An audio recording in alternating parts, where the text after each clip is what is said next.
we have more than a quorum tonight. I was glad to see everybody out.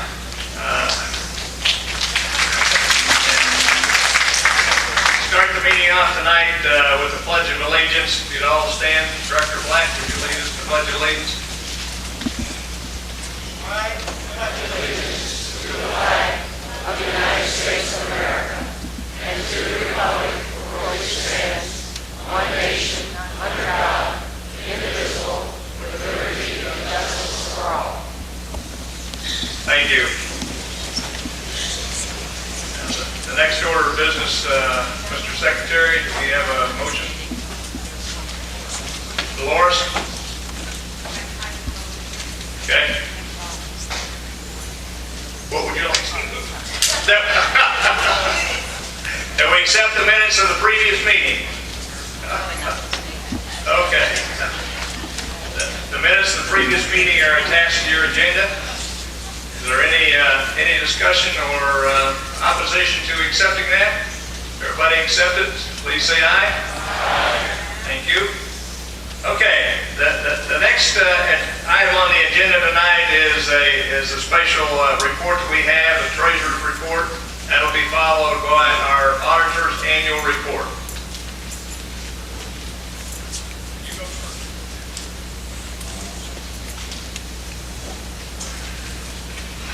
Good evening.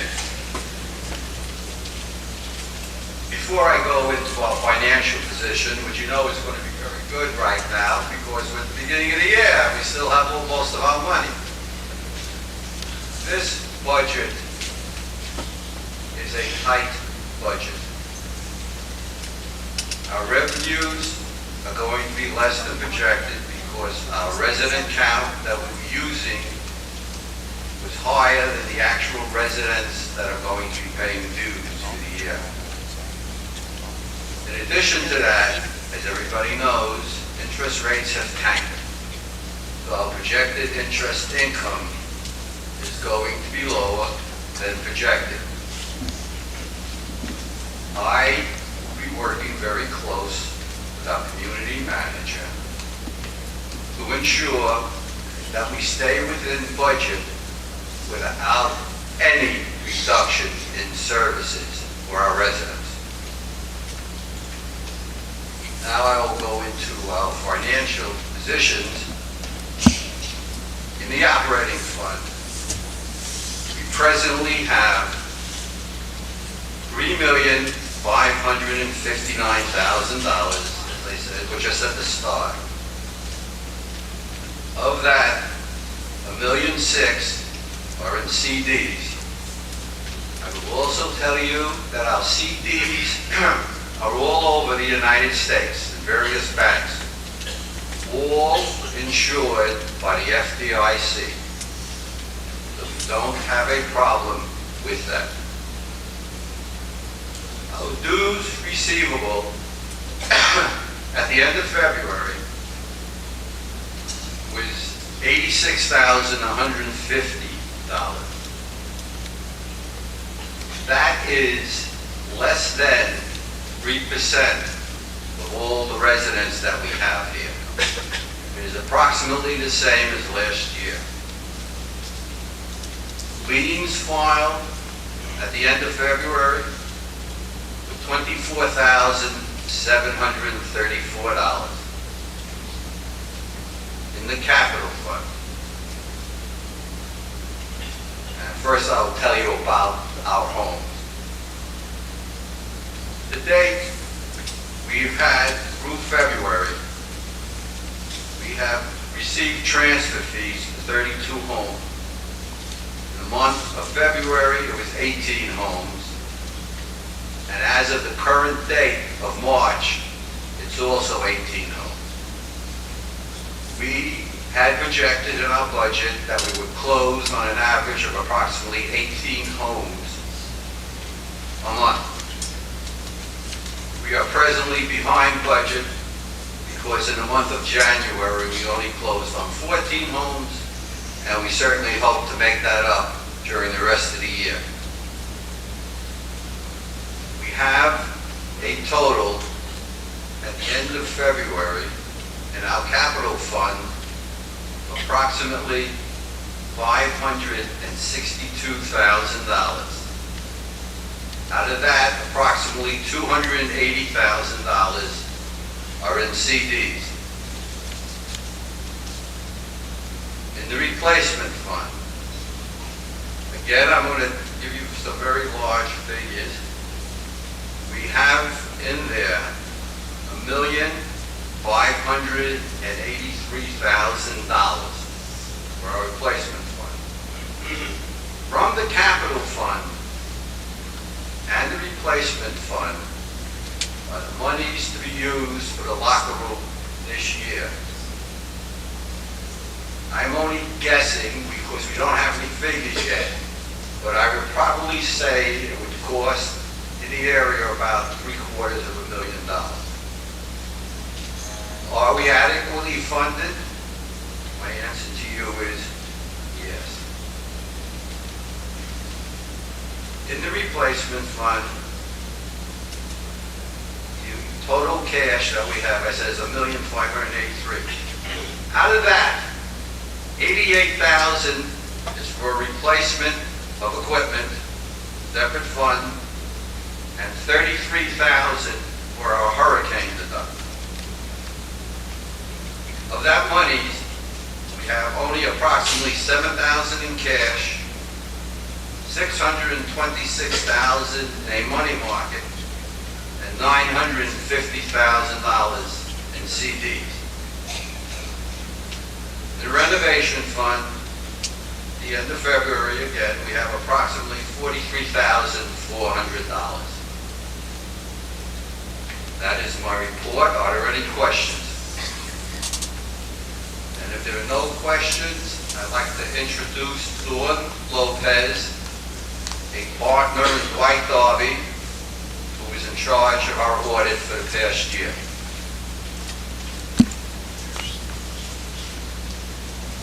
Hello. Thank you, Neil. Again, I'm Dawn Lopez, and I'm with Dwight Darby and Company, a CPA firm located in downtown Tampa, right off Bay Shore. And I'm happy to say, and hopefully I don't do anything to screw this up, that's a technical accounting term, but as a new partner, we will be celebrating our 60th anniversary next year, so I'm pretty proud of that fact. And I may have mentioned this last year, but I wanted to bring this up. The founder of Dwight Darby was either number 3 or number 4 to have received his CPA certificate in the state of Florida. So I thought that was a pretty neat fact with our firm. I have been on, well, let me back up. Dwight Darby, like Sun City, also received an audit per se. It's called a peer review. However, we receive ours every 3 years. And that just lets you know that you have a reputable auditor. We also receive an opinion whether we are applying our auditing procedures properly or not. And I'm happy to report that we've always received an unqualified opinion on our peer review. We have been Sun City's auditor, I think, since about 01, 02.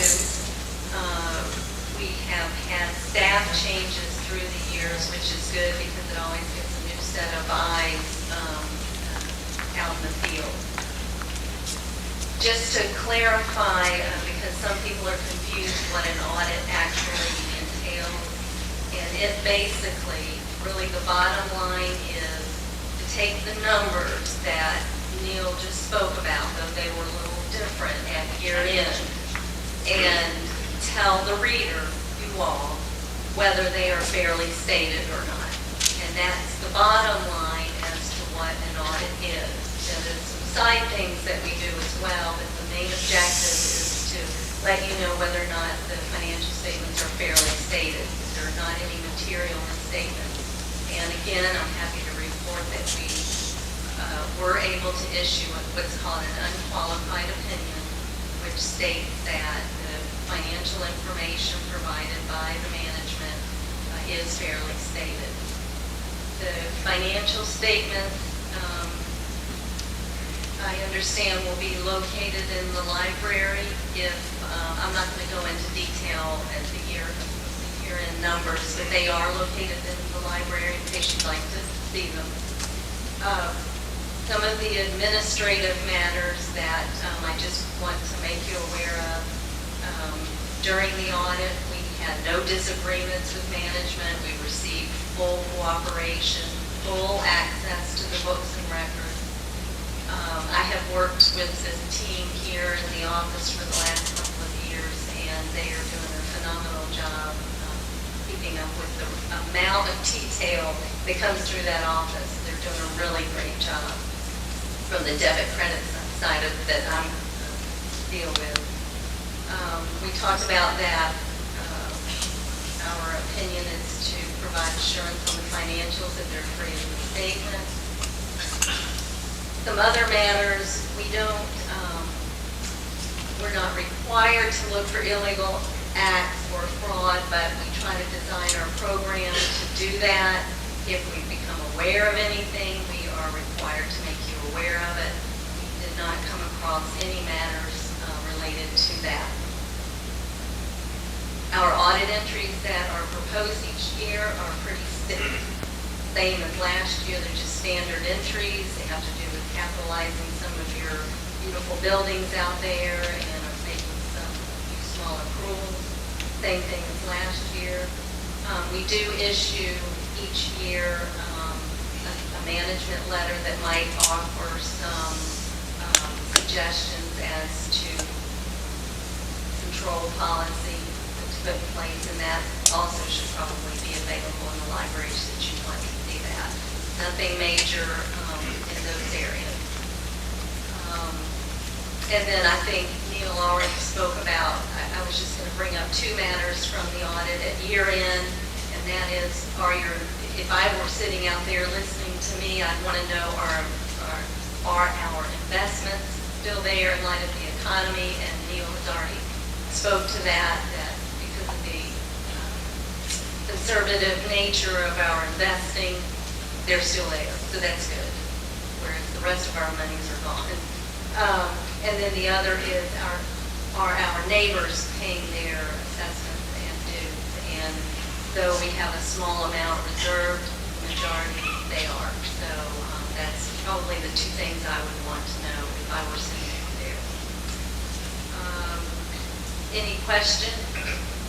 Any questions as far as the audit? I think Neil has touched on his most current numbers, and again, they will be available in the library. Since you want to have a sleepless night, you can go over there and pull them out and read them. Okay, thank you.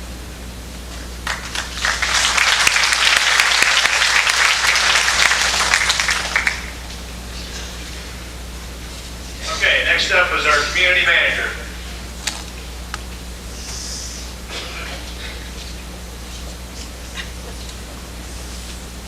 Thank you. Great to see everybody out. As normal, I will touch on some of the items that we're working on. Of course, the two big projects for my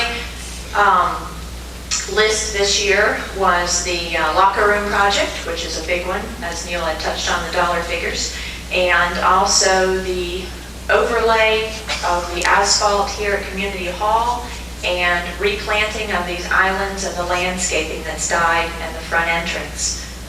Being that this Community Hall is one of our major focal points, we need to spruce it up a bit. So that will be hopefully done previous to my getting into the locker room, because that's going to really pull my attention for about 3 months. So that will be brought to TPO for review and then to the board for approval, hopefully here in this next month. We are working at this time on a grant to help us with the costs of those plants and trees as well. So we're looking for a $2,500 grant towards Hillsborough County to help us with the planting. And of course, the asphalt is one of our reserve items. Just a little bit to touch on our shredding day. Hopefully a lot of you came. We had nearly 200 people or more, and shredded over 6,000 pounds of paper. So it was very well received, and I hope hope to continue doing that year after year about the same time frame. The switchgear replacement in the atrium, I don't know how many of you did not have power the other day. We were out of power for about, 8 to 10 hours in various club rooms, and hopefully that will be rectified soon when we get the switchgear all replaced. It was a large relay that went out in the switchgear. We have now sort of temporarily fixed that to get us through. The permits have been issued for the switchgear replacement, and the engineering design has been completed, of course, for the permits, and we are waiting for materials. As soon as the materials show up, I've been told about 4 to 6 weeks on the materials, then they will start doing that switchgear. We're hoping to get that out of the way just before we start the locker room project, and they're working with the the engineers are working together. The saline pool system, the board is in the process of looking at. TPO will be doing a final review on that, and they will also be doing the final review on the locker rooms. We're going to tackle all that at the same time, since we have that area, that whole interior pool area will be shut down for about 3 months while we redo all those locker rooms and the pools. We'll also hopefully be able to do the saline system, granted that we have the funds to do so and that the board approves of that. And then we can sort of go green with our pools and start saving some money there. Hopefully, if anticipated and the board approves of that, it'll be about a 3-year payback. After that time, it will be about $30,000 a year savings. We will not have to generate all those chemicals anymore. The art room has gotten approval for a door to the exterior Cherry Hill side. You'll be seeing that probably in about 6 weeks. It is also in the engineering and permitting stage. They're going to take the last window that's actually in the club room of the art club and take the window out and turn it into a door.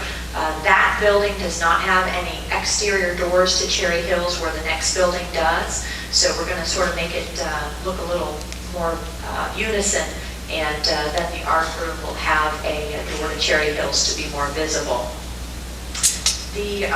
Again, the locker room project, I have brought sort of a little bit of a rendition.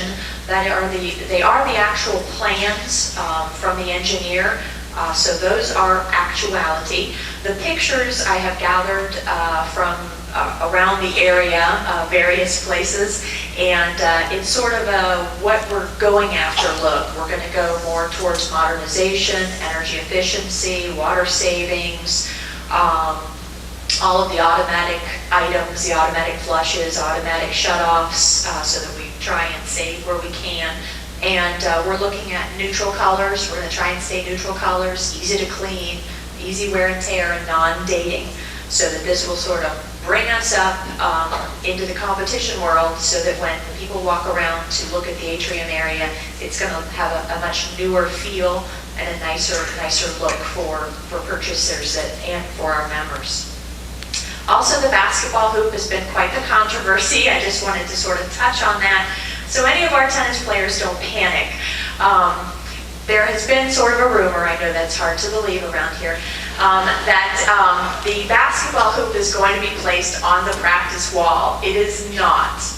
The basketball hoop is going to be placed on a pole adjacent to the wall on the side of the fence nearest the empty lot, so that when people shoot at our new club, hopefully that Anne-Marie will have eventually formed, when they shoot basketballs, if they miss, which hopefully they won't, but if they do, the balls will go out in that empty field. So it will not hurt anyone. It won't go onto the tennis courts. It won't go onto the walkways. We hopefully will have in the regulations when that club is formed that they are not allowed to play until after 3 o'clock, and that is pretty much when most of the tennis play is over. That will give the tennis players ample time to warm up, because they do warm up on that practice area before they play, and then that will be open for the shooting of basketballs. It won't be available for any type of competition play. It will just be for shooting basketballs. And that's about it for me. Any questions? I like it when there is one question. Yes, sir.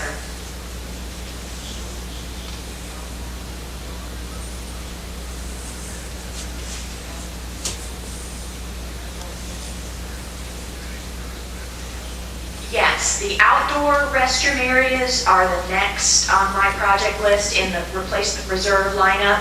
Once the locker rooms are done and those atrium restrooms are all done and that whole area is completed, then we will work on doing the locker rooms and the exterior pool and jazzing that up a little. Yes, that is in the replacement reserves, I think for 2010, 2011. We'll in that time frame, hopefully. Donna, will you come up and use one of these microphones? We can hear.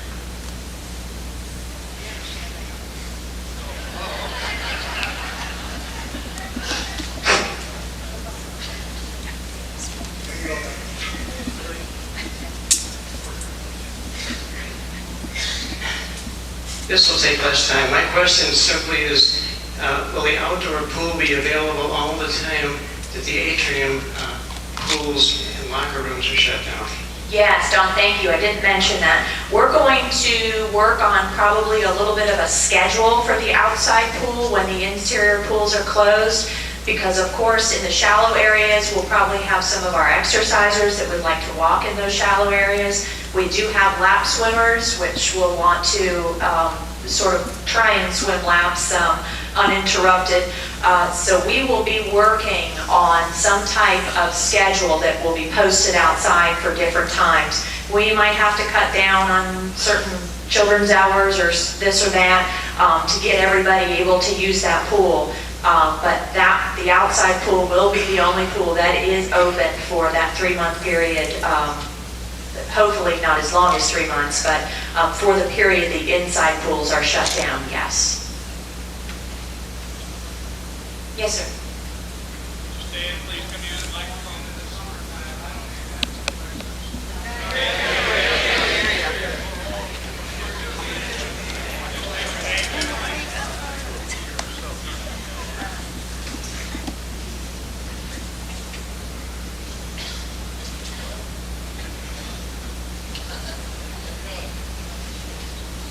Since the outdoor pool is going to be open for 3 months, which that means the summer kids will be there, guests, etc.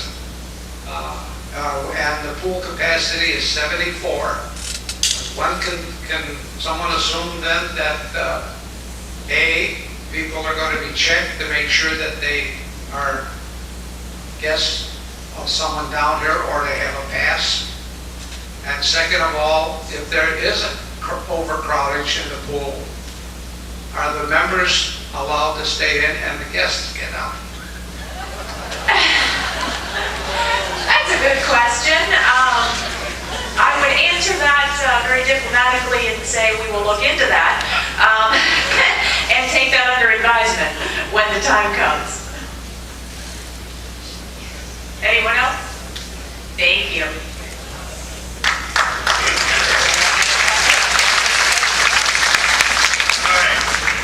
Thanks, Lynn. I appreciate it. I just wanted to make sure everybody knows one of the reasons we want you to use the microphones and let us know what your name is this session, as the last one was, the last 2 board of directors meetings have been, is being taped. And Bill Hodges is back in the booth back there taping that.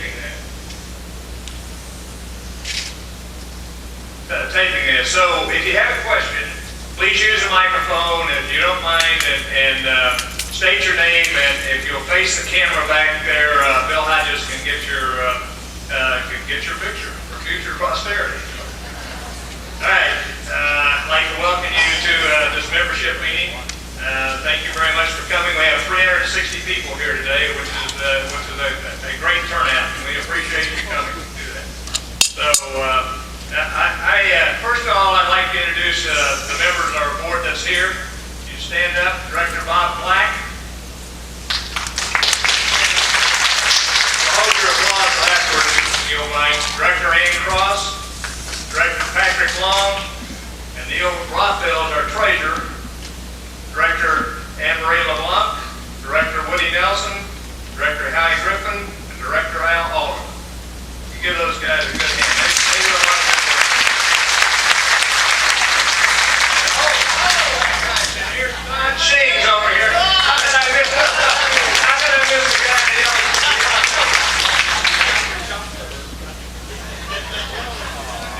You know,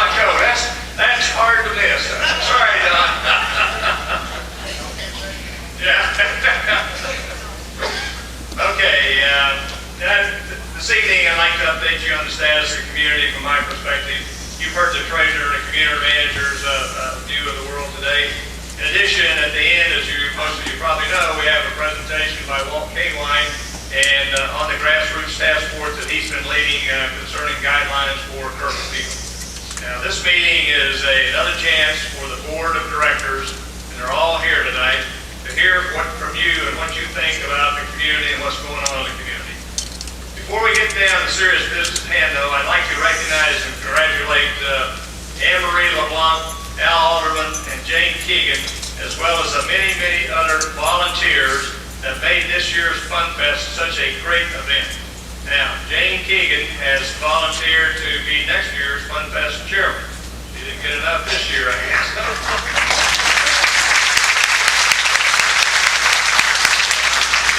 This event requires just a tremendous amount of work to get to pull this off, not only by a host of volunteers and the clubs as well.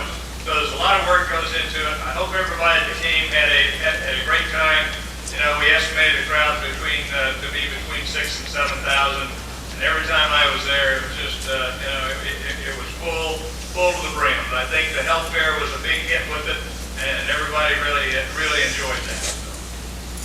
One additional acknowledgement I'd like to make, and in spite of stumbling over her husband, Judy Shings is our entertainment committee chairperson and has done an absolutely superb job this year of bringing us first-class shows, not only this year but over the past few years. It seems to me that the Sunday afternoon, the Friday night entertainment series gets better and better every year. And I'd like to thank Judy for all the hard work that she and her volunteers have put into that effort.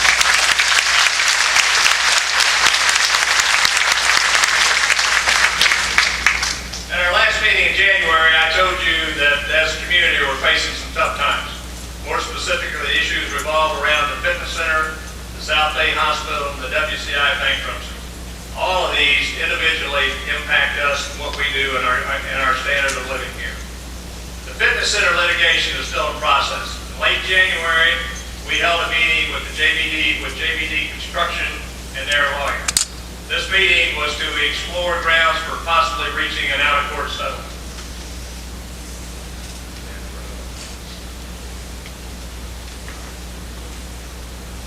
As you know, we've hired a professional engineering firm to provide an independent assessment of the condition of the windows and the roof of the fitness center. This is the same engineering firm that ran the leak test on the windows and determined that the windows had been installed improperly and did in fact leak very much. At the January meeting with JBD, it was agreed that we would hold off on taking depositions until the engineering report on the roof was completed. We received that report yesterday. We contacted our lawyer to open negotiations to see if we could reach an out-of-court agreement which gets our fitness center fixed. And we'd like to reach an out-of-court agreement, an out-of-court settlement, as opposed to taking this thing to litigation.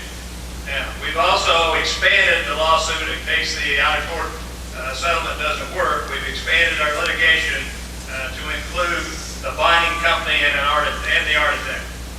We hope to complete this legal action by the end of this year and get the fitness center fixed for good. This is a long, patience-trying process, but the good news is that the fitness center is fully functional and can be enjoyed and used by everybody while we work through this problem.